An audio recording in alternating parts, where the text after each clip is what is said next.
Joining me now is the Nationals leader, David Littleproud. David, thanks so much for your time. I mean, the anti-Semitism task force in Sydney doubled. I can tell you that police air are hovering right over the eastern suburbs for hours and hours every night. And still, we've had the worst spate of attacks over the weekend. There doesn't seem to be a deterrent here. What needs to happen? Well, there needs to be stronger deterrents, stronger penalties. And in fact, unfortunately, this has got away from the Prime Minister. He's lost control of the streets. When you see the streets of Sydney and Melbourne burning, hateful speech being spewed across cars and houses and firebombs, this is not the Australia that we all grew up in. This sort of hate needs to be stamped out, and the Prime Minister didn't set the tone from the start, not only with his own words and actions, but also with making it very clear to those that want to perpetrate this, there is a consequence. You can't be in a society of Australia's standard if you want to perpetrate this hate. You need to be taken away and isolated. And the fact he hasn't done that, still hasn't done that, shows that he's lost control, not only now of our economy, he's lost control of our society as well. David, I mean, there has been some suggestion this morning that he wasn't told about these caravan explosives until a couple of days before we all were, because somehow he couldn't be trusted not to leak. I mean, you can blame Anthony Albanese for a lot of things, but for him to leak, I mean, really? Yeah, well, look, I find it inconceivable that he wasn't made aware, and I don't know why he can't tell us whether he was or wasn't. Chris Minns has been able to tell us he was advised. But wouldn't you think that federal agencies would have told the Prime Minister? And if the Prime Minister was serious, he would have said, well, is this a coordinated attack? Do we have other caravans in other cities that this is a coordinated potential attack on Australians right around this country, and brought together not only law enforcement but intelligence agencies to give himself and his National Security Council the confidence and comfort that this was a Lone Ranger. Now, I don't know why that's so difficult for the Prime Minister to give the Australian people that confidence. This is a serious incident, and I think it takes serious leadership and strength of leadership to show that you're taking all the steps, you're taking all the faith in our law enforcement agencies, but also our intelligence agencies. The fact he hasn't done that is just bizarre. Well, it's also naive to think that the Prime Minister himself or these security agencies can completely stamp out anti-Semitic behaviour, isn't it? No, but this is where you need to work in a coordinated approach, and that's what the National Security Council and Committee is about. It's about bringing them together and making sure that there's a coordinated approach, but there's also that comfort of if there is an incident, such as the scale of this, that was reported, that the Prime Minister should have convened the National Security Committee to make sure that the intelligence that all our agencies had was the best, and the best that they could have at the time. We don't ask for perfection. You can't ask for that. That's too difficult. But what you need is leadership, strong leadership in bringing all those experts together, law enforcement, intelligence, in making sure that they all know all the information in one room and they can act in concert together and then work with state agencies. But the fact that the Prime Minister can't even tell us whether he knew or not, I mean, that's embarrassing. That the man who's in charge of your security, your safety, can't even tell us whether he was made aware of this or not. Well, he can't tell us, or he doesn't want to, and I think there are things that can be, kept behind closed doors, absolutely. Whether we need to know when he was briefed, I don't know, but he should have been earlier. Whether that's his fault or not, or there's some ideological weird thing going on behind the scenes, or there's some block, he should be trying to get to the bottom of that. But as we sit here and we shouldn't be asking those questions. Why ask those questions on something as serious as this? The Prime Minister should give us that comfort, and there are mechanisms within the machinery of government that can deal with that. He doesn't need to go into the operational matters. He just needs to know. Australian people just need to know that those machinery is being used, and they're being used wisely, and that everyone's at the table working in a coordinated approach. Because what happens if we find another caravan in Melbourne? If he wasn't briefed till Wednesday, whose fault would that be? Should he have asked to have been briefed about something he didn't know about, or should agencies have been on the front foot telling him? Well, there are protocols already in place, and those protocols should have been respected, and that's why the Prime Minister, I think, needs to just be upfront and honest, as Chris Minns has, about when he was told and what the process was, not in terms of any operational information, but just giving us comfort, because he's let this get away from him. because he hasn't been upfront with the Australian people.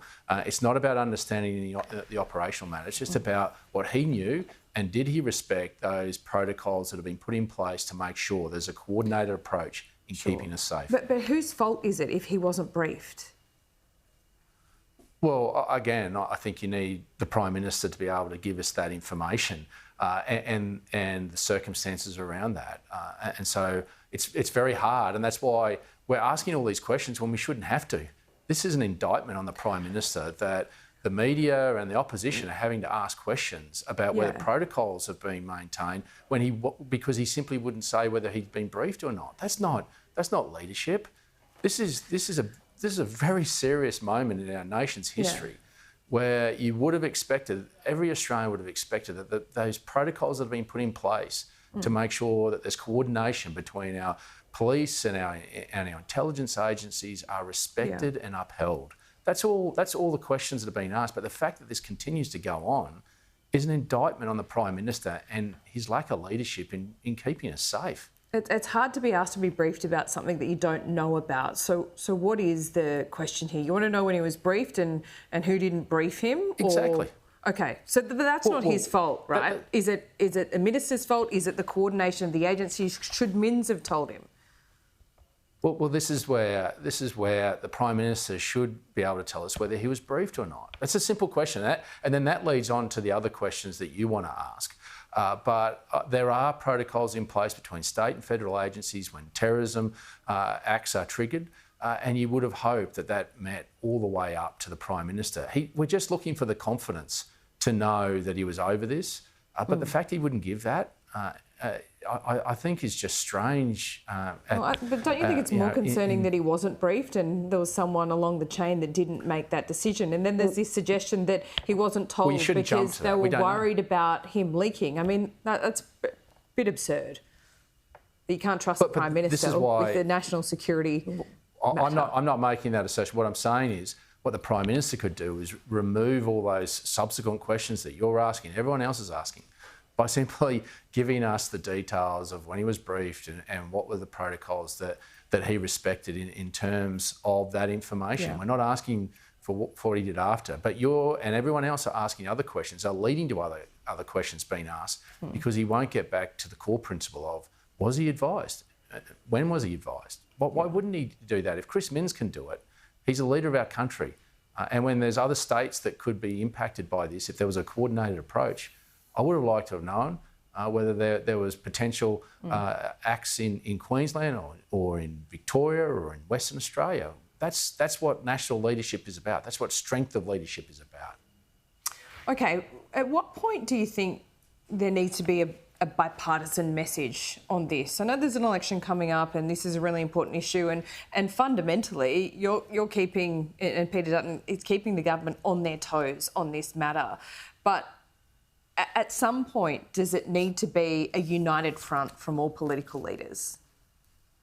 Yeah, and that is our job, to make sure the government is kept on its toes. And when you look at what's happening since the 7th of October in this country and the lack of leadership, we've had every right to stand there when you have a segment of our population that don't feel safe to go and worship their faith. This isn't about picking a religion or a faith. This is a core principle of being Australian. You can and should be able to go and worship your faith and feeling safe. It doesn't matter what faith you have, you shouldn't be attacked on the streets of our cities. That's not the Australia I grew up in, and that's not the Australia I intend to leave behind.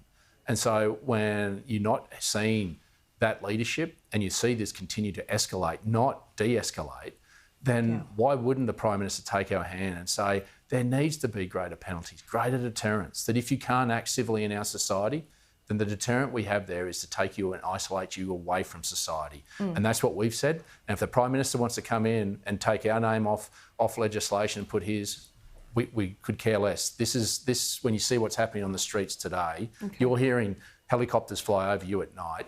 That's not Australia. We're better than that, and we need strong leadership to make us what we were. We are. Just very quickly, how worried should we be about this Trump trade war? Yeah, look, trade wars don't help anybody, particularly for a nation like us that is a trading nation. Just remember, when Trump last imposed tariffs on China, our agricultural sector did better. And in fact, many of their farmers were the ones that lost out. I was actually in the United States when it happened, and many of their farmers were complaining about the fact that we were taking up a lot more of the market. So the best way for the world to move forward is a rule-based a world order of trade. That's what has done the best for the world, but also for Australia. And we just hope that some calmness comes across this, and we hope that we're able to continue to work with the Trump administration to make sure that Australia isn't caught up in it. David, always great to talk to you. Thanks so much. Enjoy the week in Canberra. Thanks.